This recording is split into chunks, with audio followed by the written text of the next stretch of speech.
কেমন আছো ছোট্ট বন্ধুরা? আশা করি তোমরা সবাই অনেক ভালো আছো। আজকে খুব সুন্দর তোমাদের সাথে দেখাবো কিভাবে আম সহজে আঁকতে হয়। দেখে নাও, প্রথমে মিডিল বরাবর একটা লাইন টেনে নিলাম, তারপরে এই পাশ থেকে একটা লাইন, এই পাশ থেকে একটু বাঁকিয়ে দেখে নাও আমটা করে নিলাম।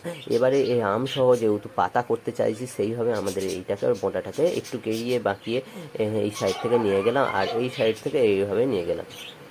দেখে নাও বন্ধুরা, এবার এখান থেকে আমি পাতাটা এরকম ঢেউ খেলানো করে দিলাম। খুব সহজভাবে আমের পাতা একটু ঢেউ খেলানো হয়, আর মধ্যিখান দিয়ে একটু শিকড়গুলো, যেগুলো শিরা আমের যেগুলো পাতায় থাকে সেগুলো দেখবে এইভাবে করে নেবে খুব সহজে। আর দেখে নাও বন্ধুরা, 1 মিনিটে আমি আমটা তোমাদের জন্য করেছি খুব সহজভাবে। আর তোমরা যারা শিখছো নতুন, তারা খুব সহজে এই আমটা চেষ্টা করো, বাড়িতে অবশ্যই পারবে।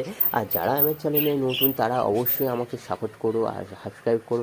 দেখে নাও আরও নতুন নতুন তোমাদের সামনে ভিডিও আনতে চলেছি খুব সহজেই। আর ভালো লাগলে অবশ্যই বন্ধুরা একটা লাইক করে দিও। আর আবার খুব তাড়াতাড়ি তোমাদের সাথে নতুন ভিডিও নিয়ে দেখা হচ্ছে। আজকের মতন টাটা।